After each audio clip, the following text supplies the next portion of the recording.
Hi guys, it's Jen here at Check Her Joy, and this time I'm reviewing Dragons at Crumbling Castle and Other Tales by Terry Pratchett, and there are illustrations in here by Mark Beach. This is a collection of children's short stories, and they are very whimsical, fairy tale, fable-esque. So these stories definitely have Terry Pratchett's sense of humor and charm and incredibly unique characters and his way of taking an idea, place, story character that we're used to and then just flipping it on its head to come up with his own unique, interesting story. And this is absolutely adorable and playful, and I love this entire book. I love the formatting of this book. We've got lots and lots of illustrations because it's a children's book, but also the way the words are formatted. Some of them are emphasized, some of them are emphasized or written in different script, and it's definitely kind of engaging if you have a small child.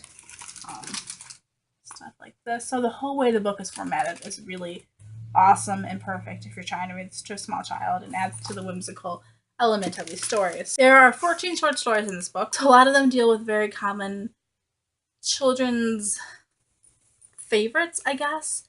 We have knights and kings and scientists and explorations. There are a ton of journeys, monsters that aren't really monsters. The first short story is Dragons at Crumbling Castle, the title story. This is about a young knight named Ralph who gets sent off because all the other knights are gone.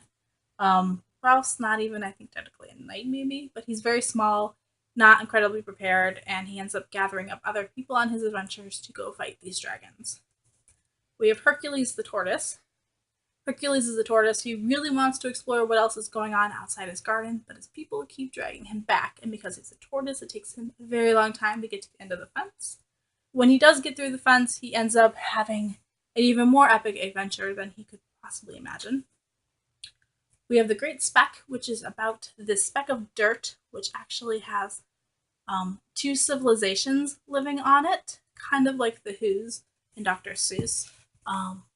And they see another speck go by, and the kings send the astronomers off to explore the other speck, but things don't go as well as they had hoped.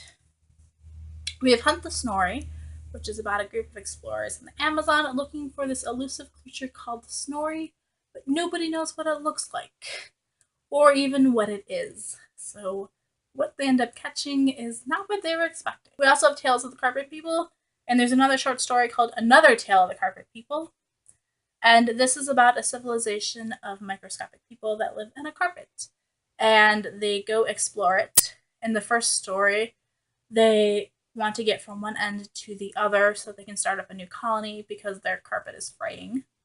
So they need to go live on the other side of the carpet. And they end up encountering a beast, a mysterious wanderer, and fighting a battle against another civilization, another city. In the second tale, they build this boat with wheels on it and end up traveling across the linoleum, running into a chair leg, climbing that, and then fighting this wood-eating worm. Very exciting stuff. We have Dok the Caveman, D-O-K, I think that's how you pronounce it. That's how I'm going to pronounce it. And Dok is this inventor. He's very clever and very ahead of his time. He invents things like the wheel and fire, but they don't go as well as planned. The big race is about the owner of a steam-powered company. So he builds steam-powered typewriters and vacuum cleaners and whatever you might need, but it runs on steam rather than electricity. And he hears about gasoline-powered cars, and so he has his company build a steam-powered car. And then he creates this big race where the steam-powered car is going to face off against the gasoline-powered car. Lots of other people hear about this and create their own cars, which is very Dr. Seuss-like in what each of these cars looks like. And then the whole competition, the race, there's lots and lots of cheating going on. And it's very heated and very exciting.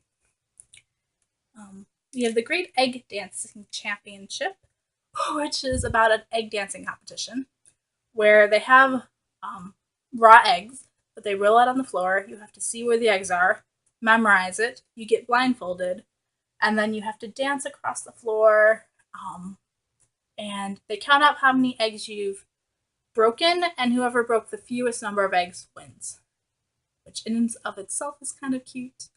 But there's also the story about these two towns that are very competitive about it.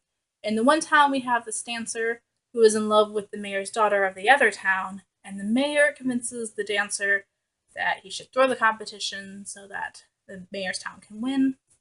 And the dancer has to struggle with whether or not he should do that so he can marry the girl he loves or not. Edwo the Boring Knight is about the third son of a king. His older two brothers are very adept at being knights, and Edwo is not really. He's kind of small. He goes off, he accidentally saves this wizard, ends up gaining a few wishes, and then uses those to save a princess that a bunch of other knights have also tried to save. Whoever saves the princess gets to marry her, so Edwo's out trying to find a wife, so that's kind of would work out well if that happens. The 59A bus goes back in time. It's about a bus that goes across a swamp and ends up traveling back in time. They find out that there's really no rhyme or reason to why the bus is time traveling, but when it happens, if you're not on the bus, you're going to get stranded. And when the bus runs out of gas or breaks down, they're also going to get stranded. So the way that these people work together to keep the bus going and figuring out how to get back home and hoping they get back home. Then we have the Abominable Snowman. This explorer goes and talks to this lord to try to get money to go on this expedition to find the Abominable Snowman.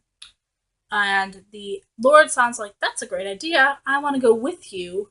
So the lord ends up going with the explorer.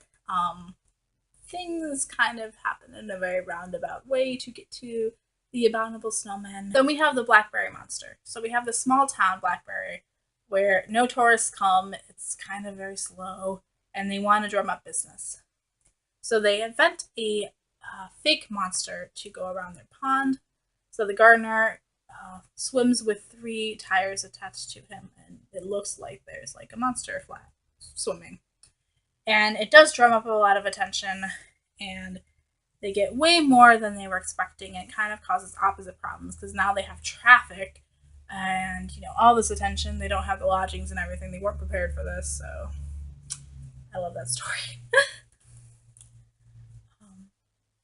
And then we have Father Christmas Goes to Work as the last story. And this is about Santa Claus trying to go get another job. Like, he's driving Mrs. Claus crazy. She tells him to go get a second job. And he goes to like a temp agency, and they keep giving him all these different jobs, and he's really bad at it. He's only good at being Santa Claus. Like I said, these all have very unique, interesting ways of telling the story. So while these sound like kind of common children's stories, because it's Terry Pratchett, they all have this unique twist, which totally makes them worth reading, and it's very charming. It's a children's book, so it's very easy read too. So I totally recommend Dragons at Crumbling Castle by Terry Pratchett. If this even remotely sounds interesting, if you love Terry Pratchett's writing, you should definitely pick up this book. Peace out. I love you guys, and keep reading. Bye.